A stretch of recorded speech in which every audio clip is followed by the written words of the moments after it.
Hello दोस्तों, educator Shyam Singh channel पे एक बार फिर से आपका स्वागत है। आप लोग कैसे हैं? उम्मीद करते हैं कि आप सब लोग अच्छे होंगे। और आप लोगों ने बिहार कह सकते जो जीके है इसके पहले 2 पार्ट यानी 2 वीडियो हमने बनाए हैं। आप लोगों ने अच्छा खासा प्यार दिया है। उम्मीद करते हैं कि और भी इसे प्यार देंगे और अपना फीडबैक बताते रहेंगे। और आज हम फिर से आपके लिए तीसरा हमने कह सकते पार्ट बिहार जीके का हमने क्या किया, हमने आज कोशिश किया है फिर से आप बताने का। तो आज चलिए हम लोग आज ये पढ़ेंगे और इसको पढ़ने से पहले फिर एक बार हम लोग कुछ मोटिवेशनल लाइन कह सकते सुन लेते हैं या फिर हम आपको सुना देते हैं कि मंजिल यूं ही नहीं मिलती राही को, मंजिल यूं ही नहीं मिलती राही को, जुनून सा दिल में जगाना पड़ता है। मंजिल यूं ही नहीं मिलती राही को, जुनून सा दिल में जगाना पड़ता है। पूछा चिड़िया से कि कैसे बनाती हो घोंसला, पूछा चिड़िया से कैसे बनाती हो घोंसला, वो बोली तिनका तिनका उठाना पड़ता है। तो चलिए हम लोग अब स्टार्ट करते हैं बिहार का आपका जीके का पार्ट 3। और हम फिर कह रहे हैं कि आपको मेरा वीडियो कैसा लग रहा है आप ज़रूर फीडबैक बताएंगे, कमेंट करके बताएंगे। और अच्छा लगे तो वीडियो को शेयर और चैनल को सब्सक्राइब जरूर करवाएंगे, मेरा रिक्वेस्ट है। चलिए तो हम लोग आज पढ़ते हैं पार्ट 3। यानी हमने इसके पहले क्या क्या पढ़ लिया था, हमने बिहार के गठन के बारे में पढ़ लिया था कि बिहार का निर्माण कैसे हुआ, बिहार कैसे बना, बिहार के निर्माता कौन थे। फिर हमने कह सकते बिहार का हमने क्या पढ़ा, हमने बाउंड्री पढ़ा कि बिहार के बाउंड्री के रूप में हमने नॉर्थ में कौन है तो नेपाल है, कह सकते साउथ में कौन है झारखंड है, फिर ईस्ट में कौन है वेस्ट बंगाल है, फिर कह सकते आपके ईस्ट में कौन है वेस्ट बंगाल है, और वेस्ट में कौन है आप बोलेंगे यूपी है। हमने फिर आपको यह भी बता दिया था कि बिहार के कौन कौन से जिले किधर किधर टच करते हैं। तो हमने कहा था कि किसके साथ, तो हमने कहा था किसके साथ, नेपाल के साथ बिहार के 7 डिस्ट्रिक्ट, और हमने कहा था किसके वेस्ट बंगाल के साथ 3 डिस्ट्रिक्ट, और झारखंड के साथ 8, और कह सकते यूपी के साथ 8 डिस्ट्रिक्ट क्या कर रहे टच कर रहे थे। यानी झारखंड और कह सकते यूपी का सेम है 8 ही है, जबकि सबसे कम किसका है वेस्ट बंगाल कितने हैं आप बोलेंगे 3 है, और 7 किसका है आप बोलेंगे नेपाल का। हमने यह भी पढ़ लिया था। फिर हमने जनसंख्या यानी पॉपुलेशन के पे आधारित जो भी क्वेश्चन बिहार से बन रहे थे हमने वो सब कुछ आपको बताया था कि बिहार की जनसंख्या कितनी है, जनसंख्या परसेंट कितना है, परसेंट कितना बताए थे। हमने कहा था कितना, तो आप बोलेंगे 8.6%, यानी पूरे देश की जनसंख्या का किसका परसेंट था आप बोलेंगे बिहार का। फिर हमने कहा था जनसंख्या में बिहार कौन से स्थान पे, हमने कहा था तीसरे स्थान पे है। वही डेंसिटी किसका, पॉपुलेशन डेंसिटी यानी बिहार जनसंख्या घनत्व में कौन से रैंक पे है, हमने कहा था सबसे पहले स्थान पे है। लगभग 1106 कह सकते पर व्यक्ति कह सकते इतना किलोमीटर वर्ग किलोमीटर क्या स्क्वायर लोग रहते हैं। तो हमने यह भी आपको बता दिया था। फिर हमने आपको इसके आगे बढ़ के ये बताया था कि जो आपके बिहार है उस बिहार का जो आपका हमने कहा था कि जो इसका जनसंख्या के अलावा जो इसका क्या था आप बोलेंगे कि हमने कहा था इसका फिजिकल, जो हमने कहा था फिजिकल स्ट्रक्चर जो हमने बताया था कि बिहार की लंबाई कितनी है, बिहार की चौड़ाई, तो हमने कहा था नॉर्थ से लेके कहाँ तक, तो नॉर्थ से साउथ तक लंबा कितना था 345 किलोमीटर। जबकि हमने कहा था आपका कौन बिहार पूरब से पश्चिम कितना था 483 किलोमीटर था। और इसी के आधार पे हमने कहा था कि कितना आपका क्षेत्रफल है, तो हमने कहा 94,163 वर्ग किलोमीटर स्क्वायर था। तो हम लोगों ने ये सब कुछ पढ़ लिया था। तो आज हम लोग क्या स्टार्ट करने जा रहे हैं, यानी जो बिहार है उस बिहार का क्लाइमेट कैसा है, यहाँ का वेदर कैसा है, तो हमें आज इसके बारे में पढ़ना है। तो सबसे पहले हम यहाँ पे आपको बताना चाहते हैं कि आपसे पूछे कि बिहार की जो जलवायु है वो जलवायु कैसी है। आप बोलेंगे बिहार की जलवायु मॉनसूनी जलवायु है। कैसी जलवायु है आप बोलेंगे बिहार की जो जलवायु है वो जलवायु कैसी है, मॉनसूनी प्रकार की जलवायु है। क्योंकि आपको पता है कि मौसम के अनुसार बहने वाली हवा ही क्या कह सकते हैं मॉनसून कहलाती है। तो आपका देश और देश के अंदर आपका स्टेट बिहार ये सब किस पे डिपेंड करता है, इस सब की जलवायु लगभग कैसी है मॉनसूनी प्रकार की जलवायु ही है। तो हमने कहा कि बिहार की जलवायु भी कैसी है, तो मॉनसूनी जलवायु है। जो कह सकते मॉनसून कैसा शब्द है, एक अरबी शब्द है। कैसा है आप बोलेंगे एक अरबी शब्द कौन है, यानी मौसम से बना हुआ शब्द क्या है आप बोलेंगे मॉनसून है। दूसरा हम कहते हैं मॉनसून का प्रवेश कह सकते कब होता है, तो आप बोलेंगे 9 से 10 जून के बीच बिहार में मॉनसून क्या हो जाता है प्रवेश हो जाता है। और वहीं हम कहते हैं कि इंडिया में कब प्रवेश होता है, तो आप बोलेंगे 1 जून को, या कह सकते जून के पहले वीक में मॉनसून का प्रवेश भारत के केरल या मालाबार तट के पास से होता है। ठीक है, अब हम कहते हैं कि वर्षा का स्रोत क्या है, तो एक स्रोत तो आप कह सकते क्या दक्षिणी पश्चिमी मॉनसून, क्या बोलेंगे दक्षिणी पश्चिमी मॉनसून, एंड कह सकते कहां आप बोलेंगे बंगाल की खाड़ी वाला एरिया। ठीक है,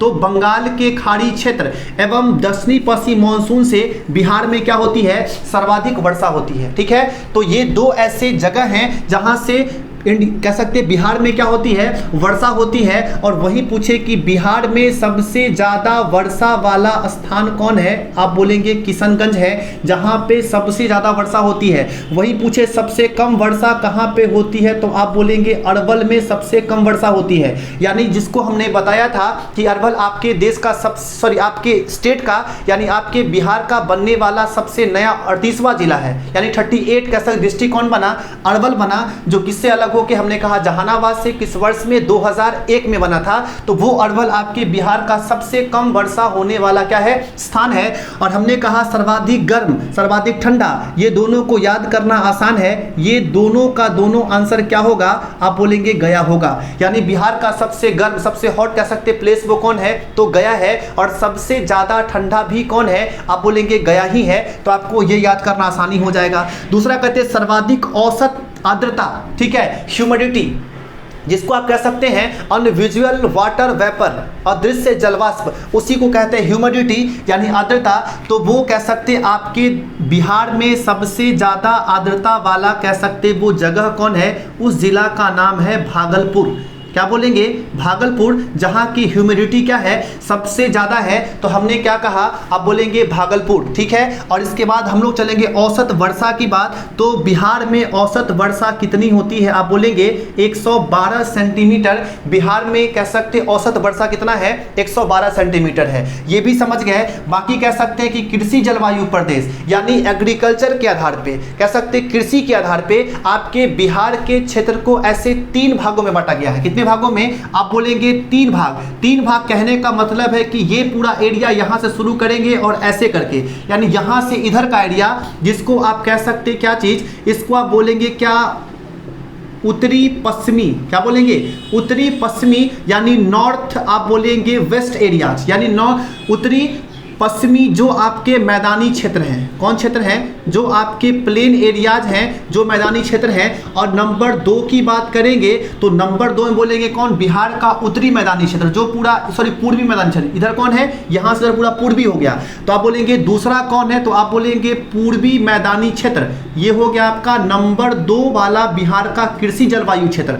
और नंबर 3 पे आएंगे तो आप बोलेंगे इधर वाला पोर्शन जो ऐसे करके यहाँ से इधर है, जिसको आप क्या बोलेंगे, इसको बोलेंगे दक्षिणी पश्चिमी, कह सकते कैसा एरिया, आप बोलेंगे मैदानी क्षेत्र। यानी दक्षिणी पश्चिमी कहने का मतलब है क्या, साउथ वेस्ट, क्या बोलेंगे, साउथ वेस्ट। तो साउथ वेस्ट का एक एरिया हो गया जो इस पोर्शन में है, एक आपका ये वाला पूरा पोर्शन हो गया जो कहाँ है, आप बोलेंगे नॉर्थ और वेस्ट में है। और एक कौन है, आप बोलेंगे ईस्ट वाला एरिया, जो पूरा ये वाला पोर्शन आ रहा है, ये पूरा कहाँ है, आप बोलेंगे ईस्ट में है। तो बिहार में कृषि जलवायु प्रदेश यानी एग्रीकल्चर जो क्लाइमेट जो एरियाज हैं वो कितने टाइप के हैं, आप बोलेंगे 3 तरह के हैं। और मैं 3 आपको बताया कि एक आपका यहां से लेके इस पोर्शन, एक पोर्शन यहां से इस पोर्शन, और एक पूरा कौन, आप बोलेंगे ईस्ट वाला। तो यही 3 प्रकार के कृषि जलवायु प्रदेश हैं, कहां के, आप बोलेंगे आपके बिहार के। अगर आपसे पूछे कि बिहार जो है वो बिहार का समुद्र तल से ऊंचाई कितना है, अगर बोले कि समुद्र तल जो समुद्र लेवल है, सी लेवल, वहां से कह सकते जो बिहार है उसका हाइट कितना है, आप बोलेंगे बिहार का हाइट लगभग कितना फीट है, बोलेंगे 173 फीट है। या कह सकते कितना मीटर है, आप बोलेंगे 53 मीटर है। तो या तो आप कहेंगे 173 फीट यानी 173 फीट, या बोलेंगे 53 मीटर समुद्र तल से कौन है, ऊंचाई बिहार है, ठीक है। अब समुद्र की बात करेंगे कि जो समुद्र है, जो सी है, उस सी के किनारे से पूछे कि बिहार की दूरी कितनी है, तो समुद्र से बिहार की दूरी कितना है, लगभग कितना किलोमीटर है, आप बोलेंगे 200 किलोमीटर है। कितना किलोमीटर है, आप बोलेंगे 200 किलोमीटर किसकी दूरी है, आप बोलेंगे बिहार की दूरी है। चलिए अब हम लोग चलते हैं किस पे, इरिगेशन यानी भारत में बिहार में सिंचाई का क्या है, ठीक है। तो सिंचाई को लेकर बिहार में अगर हम देखते हैं तो आप बोलेंगे कि जो सिंचित क्षेत्र है यानी बिहार के टोटल जो क्षेत्रफल हैं, जो बिहार के टोटल एरियाज हैं, उस टोटल एरियाज के 57% एरिया को कह सकते इरिगेशन यानी सिंचाई वाला एरिया है, जहां पे सिंचाई करके क्या एग्रीकल्चर किया जाता है, तो बिहार के टोटल एरिया के लगभग 57% जो कैसे एरिया है, सिंचित एरिया है, यानी जहां पे इरिगेशन करके एग्रीकल्चर किया जाता है। अब बोलेंगे कि जो कुल सिंचाई है, यानी यहां से हम बात करते हैं कुल सिंचाई का, जिस कुल इरिगेशन में 63% जो सिंचाई है वो हम कहां से करते हैं, तो कुआं से करते हैं एवं कहां से करते हैं, नलकूप से करते हैं। कहाँ से करते हैं, कुआं एवं नलकूप के माध्यम से सिंचाई करते हैं, जबकि कह सकते लगभग 30% सिंचाई किससे किया जाता है, आप बोलेंगे नहरों से। याद रखिएगा, तो सबसे ज्यादा पूछेगा बिहार में सिंचाई का साधन क्या है, बिहार में सर्वाधिक जो एग्रीकल्चर है वो किस पे बेस्ड है, आप बोलेंगे कि वो सिंचाई कुआं एवं नलकूपों से किया जाता है, जो टोटल सिंचाई का 63% है। इसको अच्छे से आप ध्यान में रखेंगे। अब यहां से क्वेश्चन सबसे महत्वपूर्ण पूछेगा कि बिहार का क्या पूछेगा, कि बिहार को सिंचाई के लिए, यानी जो इरिगेशन है, इस सिंचाई का बिहार में सबसे बड़ा परियोजना का नाम क्या है। क्या पूछेगा कि बिहार में सिंचाई को लेकर सबसे बड़े परियोजना का नाम क्या है, आप बोलेंगे गंडक परियोजना। क्या बोलेंगे, गंडक परियोजना। इसको आप अच्छे से याद रखेंगे, ये बहुत महत्वपूर्ण है कि बिहार में सिंचाई का सबसे बड़े परियोजना का नाम क्या है, आप बोलेंगे कौन सा, तो गंडक परियोजना है। और दूसरा आप ये कहते हैं कि अगर पूछे कि बिहार का सबसे पहला नदी जोड़ो, या नदी जोड़ो कह लें, या इसी को इंग्लिश में क्या बोलते हैं, रिवर लिंक। क्या बोलेंगे, रिवर लिंक, यानी नदी से नदी को जोड़ने का, ठीक है, जिसको अमृत क्रांति आप कहते हैं, कि नदी से नदी को जोड़ने का जो कह सकते प्रोजेक्ट है, जिसे अमृत क्रांति के नाम से भी जानते हैं। तो आपके बिहार का सबसे पहले नदी जोड़ो परियोजना पूछे, जिसका नाम क्या है, आप क्या बोलेंगे, इसको बोलेंगे कोसी। क्या बोलेंगे, कोसी मेची।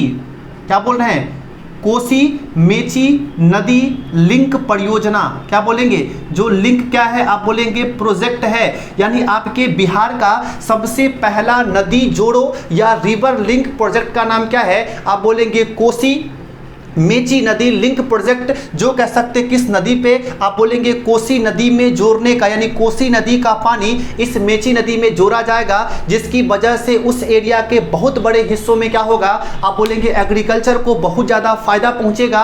लेकिन आप यह भी कहते हैं कि जो कोसी नदी है, ये कोसी निकलती कहाँ से है, आप बोलते नेपाल की पहाड़ी के हिस्सों से, यानी गोसाईनाथ की पहाड़ी से निकलती है। और याद रखेंगे कि यह ऐसे 7 धारा में निकलती है। कहाँ से, गोसाई की पहाड़ी से ऐसे 7 धाराओं में निकलने वाली रिवर जो कौन है, आप बोलेंगे कोसी रिवर है, यानी सप्त धारा के नाम से भी किसको जानते हैं, आप बोलेंगे कोसी को जानते हैं। जिस कोसी के बारे में आप कहते हैं कि जिस 7 धाराओं में, यानी कोसी के जो 7 धारा हैं, उसमें सबसे मुख्य धारा का नाम क्या है, आप बोलेंगे अरुण है।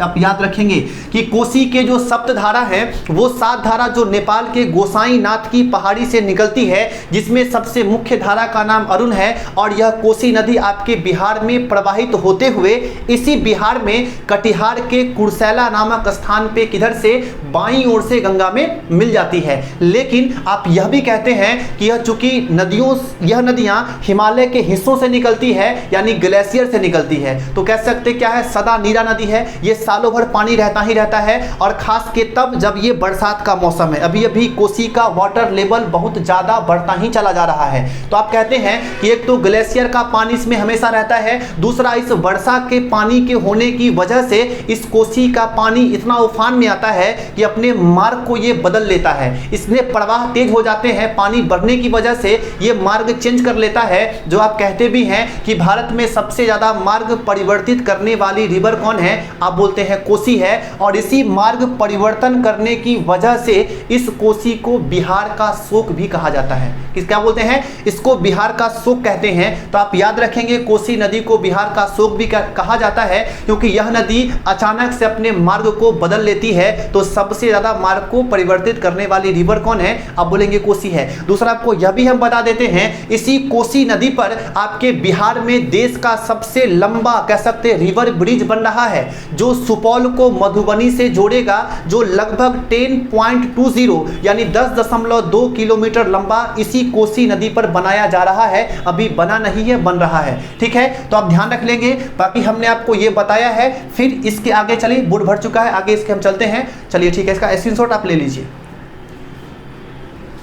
चलिए हम लोग अब आते हैं किस पे, डेमोक्रेसी, जनसत्ता। ठीक है, तो जनसत्ता की जैसे ही बात करेंगे तो सबसे पहले यहाँ पे हम देखते हैं कि बिहार में जो लोकसभा है ना, इस लोकसभा के पूछे कि वर्तमान में यहाँ पे कितने सीट हैं, अब बोलेंगे 40 हैं। कहाँ पे, अब बोलेंगे बिहार में लोकसभा के सीट कितने हैं, 40 हैं। जबकि बोले राज्यसभा के सीट कितने हैं, तो आप बोलेंगे 16 हैं। किसके, बिहार के राज्यसभा में सीट कितने हैं, आप बोलेंगे 16 है। और वहीं पूछे लोकसभा में एससी यानी जो शेड्यूल कास्ट हैं, जो अनुसूचित जाति हैं, उसका रिजर्वेशन यहाँ पे कितना किया गया है, आप बोलेंगे कितने सीट रिजर्व हैं, आप बोलेंगे 6। कहाँ पे, आप बोलेंगे लोकसभा में बिहार से 6 ऐसे सीट हैं जो रिजर्व किससे हैं, तो आप बोलेंगे शेड्यूल कास्ट के लिए रिजर्व किए गए हैं।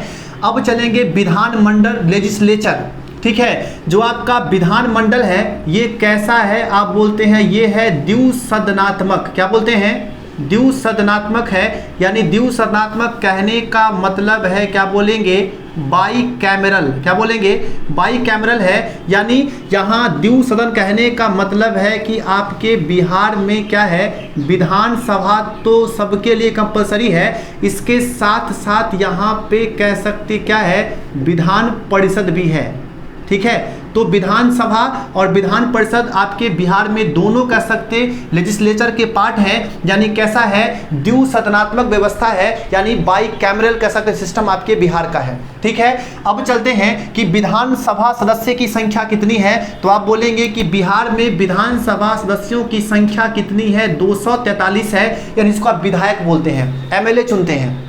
तो जब भी बिहार का जब इलेक्शन होता है, बिहार के चुनाव होते हैं विधानसभा के, तो आप क्या बोलते हैं, कितनी सीट, आप बोलेंगे 243 कह सकते क्या है, विधानसभा के सीट हैं। और वही पूछे विधानसभा में एससी का रिजर्वेशन, यानी विधानसभा में जो एससी हैं, जो विधानसभा के क्षेत्र हैं, उसमें शेड्यूल कास्ट का कितना रिजर्वेशन किया गया है, आप बोलेंगे 38 सीट कह सकते क्या है, रिजर्व किए गए हैं। किसके लिए, आप बोलेंगे शेड्यूल कास्ट के लिए। ये हमेशा बदलते रहता है, लेकिन सीट फिक्स है, कितने रहेंगे, 38 सीट ही क्या रहेंगे, रिजर्व रहेंगे। किसके लिए, आप बोलेंगे एससी के लिए। और वही पूछेगा विधानसभा में एसटी के लिए रिजर्वेशन कितना है, आप बोलेंगे शेड्यूल ट्राइब्स के लिए आपके विधानसभा में 2 सीट रिजर्व है। कितने हैं, आप बोलेंगे 2 सीट, एक कटोरिया है और एक कह सकते आपका इधर कैमूर की तरफ कोई जगह है वहां है। ठीक है, तो हमने कहा था कि ऐसे 2 आपके रिजर्वेशन किसके हैं, तो आप बोलेंगे एसटी के सीटों का रिजर्वेशन कहां पे है, विधानसभा में है। और विधान परिषद के सदस्य की संख्या कितनी है, तो आप बोलेंगे ये आपका है 75। यानी बिहार विधानसभा लेजिस्लेटिव जो काउंसिल है, उस लेजिस्लेटिव काउंसिल में कितने मेंबर हैं, आप बोलेंगे 75 मेंबर हैं। अगर बोले कि आपके पंचायत समिति जो प्रखंड है, इसकी संख्या कितनी है, आप बोलेंगे 534 है। कितना है, 534 है। यानी आपके पंचायत समिति या कह सकते प्रखंड की संख्या जो पूरे बिहार में कितनी है, आप बोलेंगे 534 ऐसे कह सकते प्रखंड हैं। और अगर पूछे ग्राम पंचायत टोटल कितना है, आप बोलेंगे 8474 ग्राम पंचायत है। कितना है, 8474 ग्राम पंचायत है। आपका ये हो गया। अब पूछेगा अनुमंडल की संख्या कितनी है, आप बोलेंगे बिहार में अनुमंडल की संख्या कितनी है, आप बोलेंगे 101 है। और प्रमंडल की संख्या कितनी है, तो आप बोलेंगे 9 है। ये आपके लिए इंपॉर्टेंट है, इसको आगे हम आपको बताएंगे। यानी इसमें कह सकते जिला, यानी आपका अनुमंडल, फिर कह सकते जिला, यानी लगभग आप यहाँ कह सकते प्रखंड, फिर कह सकते क्या जिला, फिर क्या बोलेंगे अनुमंडल। ये सभी लगभग किसके अंतर्गत आते हैं, आप बोलेंगे प्रमंडल में ही आते हैं। यानी इस प्रमंडल की संख्या कितनी है, बोलेंगे बिहार में ऐसे 9 प्रमंडल हैं अवस्थित अभी। तो इसको आप देख लेंगे, आगे आपको इस पर हम बता भी देंगे वीडियो में, जो समझ गए प्रमंडल की बात। अब कहाँ पे चलेंगे, जो पंचायती राज में महिलाओं का रिजर्वेशन, ठीक है, ये काफ़ी महत्वपूर्ण है, क्योंकि आप कह सकते हैं कि इसमें महिलाओं का रिजर्वेशन पंचायती राज में कितना दिया गया है, 50%। और ऐसा करने वाला देश का पहला राज्य कौन है, आप बोलेंगे बिहार है। यानी 50% पंचायती राज में रिजर्वेशन के लिए जो कह सकते पंचायती राज अधिनियम बिहार की सरकार ने कब पारित किया था, आप बोलेंगे 2006 में। और 2006 के के एक्ट के तहत, यानी बिहार सरकार ने एक्ट पारित किया, जिस एक्ट को पारित करने के बाद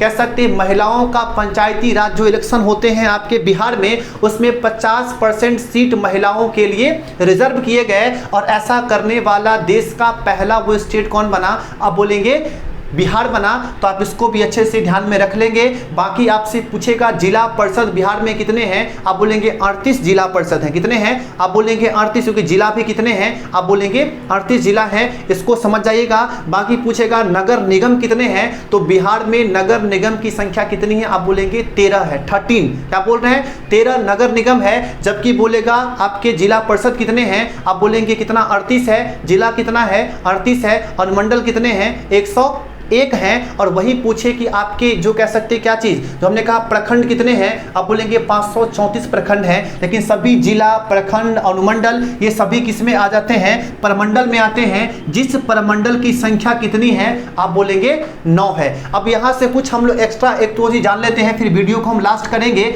आपसे पूछ लेगा, ये मिसलेनियस समझिएगा, आपसे पूछेगा कि भारत में सबसे पहला हमने कहा कौन सा पॉलिसी, आप बोलेंगे एथेनॉल पॉलिसी। क्या बोलेंगे, एथेनॉल पॉलिसी को लागू करने वाला ये पहला राज्य कौन है, आप बोलेंगे बिहार है। कौन है, आप बोलेंगे बिहार है। यानी इसी बिहार में भारत का पहला कह सकते क्या चीज, सबसे बड़ा एथेनॉल सिस्टम, या कह सकते सबसे बड़ा एथेनॉल संयंत्र की स्थापना कहाँ पे की गई है, आप बोलेंगे पूर्णिया में। और याद रखिएगा कि हम पूरे बिहार की बात नहीं कर रहे हैं, हम पूरे इंडिया की बात कर रहे हैं। यानी पूरे इंडिया का सबसे पहला बड़ा एथेनॉल संयंत्र या एथेनॉल सिस्टम, यानी जहां पे मोटे अनाजों से कह सकते क्या है, उससे एथेनॉल बनेंगे, तो ये कहां बना है, तो आप बोलेंगे आपके बिहार के पूर्णिया में। जिसके बारे में हमने आपको पिछले वीडियो में बताया था कि बिहार का सबसे कम साक्षरता, लिटरेसी भी कहां का है, आप बोलेंगे पूर्णिया का है। एक चीज और आपको बता देते हैं कि बिहार का पहला वो डिस्ट्रिक्ट पूर्णिया बना है जहां के हर पंचायतों में क्या किए गए हैं, एक पुस्तकालय, एक लाइब्रेरी की स्थापना की गई है। तो हर कह सकते पंचायतों में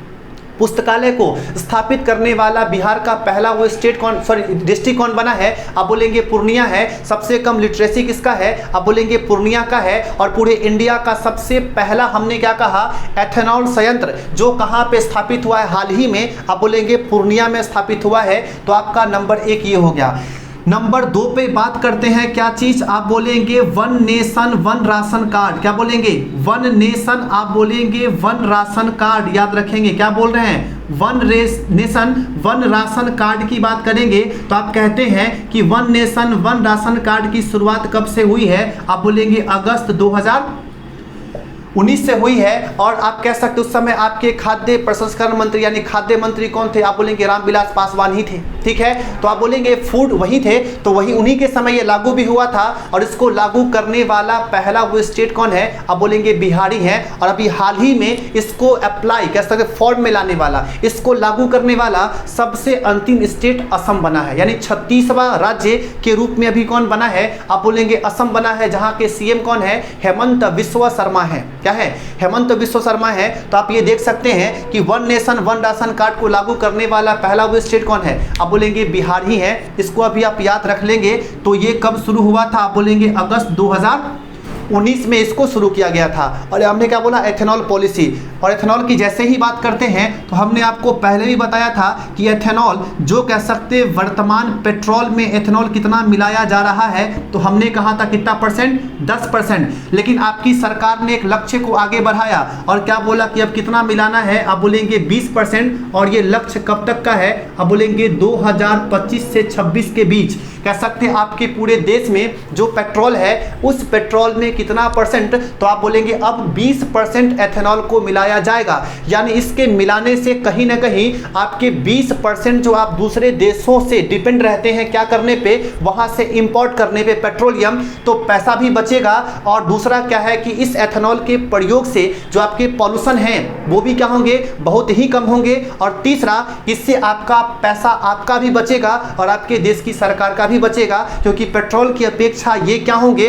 ये थोड़े चीप होंगे, सस्ते होंगे। ठीक है, तो आप ये भी समझ गए। बाकी आप इसको देख सकते हैं, हमने कोशिश किया है। तो फिर अगले वीडियो में हम लोग मिलेंगे। यहाँ पे पार्ट 3 भी हमने आपको पढ़ा दिया है। बाकी आपको वीडियो कैसा लगा आप ज़रूर बताएंगे, क्योंकि जब तक आप नहीं बताएंगे मुझे कुछ पता नहीं चलेगा। तो आपके फीडबैक का मुझे इंतज़ार रहता है। बहुत लोग वीडियो देखते हैं, कुछ फीडबैक नहीं देते हैं, अच्छा ना सही कम से कम बुरा भी तो बताइए कुछ सर गलत हो रहा है, लेकिन आप लोग कुछ भी नहीं बताते हैं। तो ऐसा मत करें। अगर आप वीडियो देख रहे हैं, वीडियो अच्छा लग रहा है तो आप मुझे फीडबैक दे ज़रूर, और वीडियो को शेयर करें और चैनल को सब्सक्राइब करें भी, और करवाएंगे, कर तो लिए ही होंगे आप, लेकिन हाँ, जो भी आपके दोस्त हैं, जो भी लोग जिनको आप जानते हैं, कृपया इसको सब्सक्राइब करवाएं चैनल को, ठीक है। हम आपसे इतना ही उम्मीद रखते हैं, बाकी पढ़ाना मेरा काम है, हम मेहनत करेंगे, आपको पढ़ाएंगे ज़रूर। चलिए ठीक है, तो आज वीडियो को यही रोकते हैं।